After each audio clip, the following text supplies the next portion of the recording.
Hi, and welcome back to InstaVision. I'm Glenn Reynolds. Well, it's been a big year for President Obama and Obamacare, if by big you mean terrible. I'm joined by Mickey Kaus. He's the author of The End of Equality. He blogs for the Daily Caller at kausfiles.com, a can't-miss blogosphere read. And we're going to talk about how everything's going. Welcome, Mickey. Thanks, Glenn. Glad to be here. So how's the whole Obamacare thing going? I mean, it reminds me, back in the 60s, we had this thing, I was 8, but they said, what if they had a war and nobody came? And this is like, what if they had socialism and nobody signed up? I mean, this product's supposed to be so great, but even where the exchanges work, nobody seems to really want it. And in fact, they've been reduced to tweeting out these pictures, encouraging hipster douchebags to go home at Christmas and try to talk their parents into signing up. It's really kind of bizarre. Yeah, there he is. I mean, don't you see that guy's face and think he's going to give you good health insurance advice? Yeah, it's a singularly appealing guy they picked to be the face of Obamacare. I mean, I don't know. It says a lot that he seems sort of androgynous too. It's very bizarre. Yeah, it says a lot about how they see their audience or something, I guess. But I'm sorry, go ahead. So they're not going to make their numbers. I mean, I follow Megan McArdle. She's sort of the most accessible person who seems to be up to date on these things. And the estimate is that they're going to get about 1.5 million people by the first of the year, whereas 4.8 million people have lost their insurance. So they're going to be more people uncovered than before Obamacare. And their goal is ultimately to get 7 million. They're not going to come anywhere close to that. Now the Obamacare fans on Wonk blog are saying, it doesn't even matter if they meet their numbers. It doesn't matter if they meet the mix. It's going to survive anyway. Well, before we get to the survival, we're going to have uncovered people on January 1st. We're going to have people who aren't subsidized really feeling a shock of prices that they're being screwed because they're being forced to pay more than they were. And it's not a good deal for them. We're going to have restrictions on doctors. And then we have the big problem, which is adverse selection. If the right mix doesn't enroll, maybe the premiums go up 1 or 2%. But if that causes fewer young people to sign up next year, then they go up 3 or 4%. That's how a death spiral starts. So it's looking very bad, I think. Yeah, you wrote earlier this week that Obamacare has slipped the chains of law here, too, as they try to improvise to deal with these things. What do you mean by that? Well, in their desperation to prevent these people from being uncovered on January 1st, they realize it's too late for rulemaking, the formal rules that administrative agencies are supposed to go through. So they're just strongly suggesting that insurance companies cover them anyway, even if they make late payments. And what's backing this strong suggestion? Well, the implicit threat is, if you don't play ball with us, we're going to screw you later when you try to get renewed. And it's become sort of a mafia negotiation. It's not, you can't describe it as a rule that's equally applicable. This is something Al Pacino would say at a table in a noisy restaurant in a movie. It's beyond all these rules and administrative procedures we have to cabin the discretion of government officials. They're just sort of making it up as they go along, and they're behaving like mafia bosses. And maybe it'll work, but the people who get screwed in that situation are always people who might want to compete with the big insurance companies and offer something new, and the public. They aren't at the table. Yeah, well, that's right. And the public's not playing a very big role in any of this, since a majority of the public's always opposed Obamacare anyway. Now, if a GOP administration did this sort of thing, the lefty public interest law apparat would have them tied up in court. They'd be facing lawsuits from everybody: shareholders and insurance companies, public interest groups, individual plaintiffs, class actions, everything. Why isn't this happening to Obama? It's a great mystery. And you know more about this than I do. The standard explanation is they can't find anybody with legal standing to sue. But somehow Larry Klayman found standing to sue, and he managed to just win a victory. And you would think all these conservative law groups would be ginning up hundreds of suits. I think the courts are ready to crack down on Obama. That's the one thing lawyers are good at, is telling people they've overstepped their authority. And Obama has lost some big cases that have been brought. If the cases were brought, I think they would lose. I think he'd lose on the on the amnesty he gave to the Dreamers. I think he'd lose on all these prosecutorial discretion cases. He's gonna lose probably on the, on whether he can make recess appointments, in contravention of what the Senate wants. I think the judiciary is ready if only these right-wing foundations would bring the suits. Yeah, it's interesting. I mean, part of it is just the power imbalance. There's a much bigger lefty legal infrastructure. But part of it is, I think that a lot of the people on the right, I don't know how to describe it. It's sort of like reverse Stockholm syndrome. They're so used to arguing about standing and stuff that they don't even realize when they've got a good case. And you sometimes see that like when a plaintiff's lawyer has to defend a case, or a defense lawyer represents a plaintiff, and they're so used to seeing all the arguments the other way, they don't even recognize a good one. The standing argument is crap. There are lots of individuals and organizations who are being concretely hurt by this stuff and have a claim. I've seen people on Twitter, I've seen fairly well-known conservatives on Twitter saying, nobody has standing here. And take it from me, as somebody who teaches both administrative and constitutional law, that's crap to the maximum crap power. Lots of people are being concretely hurt in this. And I want to say to you, the right-wing public interest lawyers out there right now, you're a bunch of wimps if you don't sue. What the hell is wrong with you? Okay, that's my best Mark Levin imitation. How am I doing? I think I got an answer. Okay, let's hear it.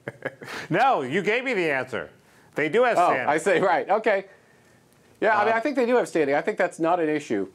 And also, it seems to me the courts would bend over backwards to give them standing. They're sitting there waiting to rein Obama in, and they'll, my experience, of course, is if they want to take the case, they will find standing somehow. Well, I think that's right, and I think, I think there was a time, in the first few years of his presidency when Obama got all the benefit of the doubt, more benefit of the doubt probably than any president's gotten in our lifetime. Now that's gone. I mean, he looks like a loser because he kind of is a loser. He's most unpopular president at this point in his term since Nixon. So, I think the courts are much more willing to go after him than they have been in the past. And perversely, then, of course, he'll get more popular because he'll be more harmless once he's reined in. So going beyond Obamacare, that everybody says that's the reason he's sinking in the polls, and it's certainly a major fail. But do you think his problems are bigger than just Obamacare? I mean, if Obamacare somehow magically started to work tomorrow, do you think he'd be back up in the polls where he was a year or two ago? He'd certainly be up. He wouldn't be where he was a year or two. Keep in mind that his decline started with the Syria mess, when he seemed absolutely not to know what he was doing in terms of going to Congress and seeking approval when he clearly wasn't going to get approval. And so he was about to be humiliated on the world stage when somehow Putin stepped in and saved the day. That gave sort of people the moment of horror that the guy at the controls isn't a sure hand.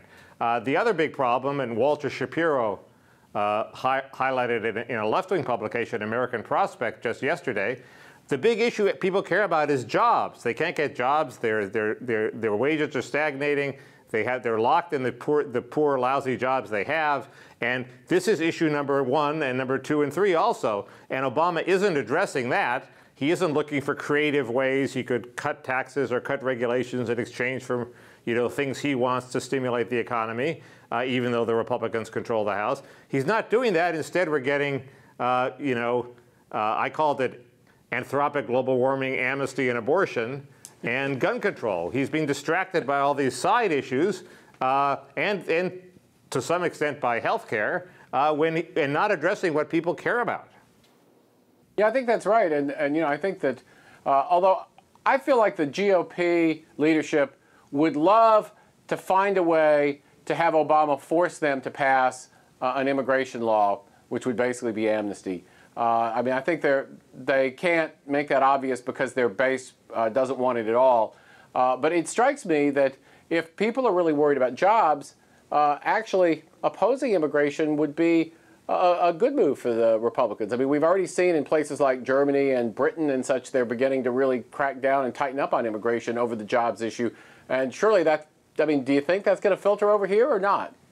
Well, I think it's a very heavy lift to pass an amnesty in our current employment situation. If the Republicans were smart, they would say, we're not against immigrants, but let's get jobs for our people first, and let's get a tight labor market, and sort of that'll do much more for income inequality, to counter income inequality than anything Obama has proposed. But the problem is that they're enthralled to their corporate donors and business donors want the parts of the bill that promise to double unskilled immigration because they want a lot of cheap workers. They don't even care that much about the amnesty part, but they do want the future flow of cheap workers, and they're doling out millions and millions of dollars. I mean, Mark Zuckerberg has promised I'll have the back of anybody who votes for amnesty, and unfortunately, Boehner is listening to those people.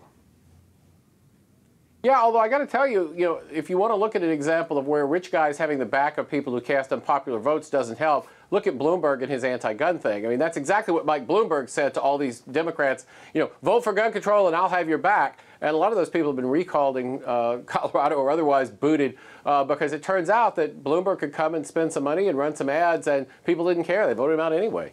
Well, luckily, politicians have a very acute awareness of that possibility, which is why we don't have an amnesty, because they know that the rich people aren't going to save them. All right, final question, going back to Obamacare. At some point, there's got to be an end game here, I assume. What should Americans hope would come out of this? That is there some chance we could actually get something that would lead to some kind of actually useful health care change?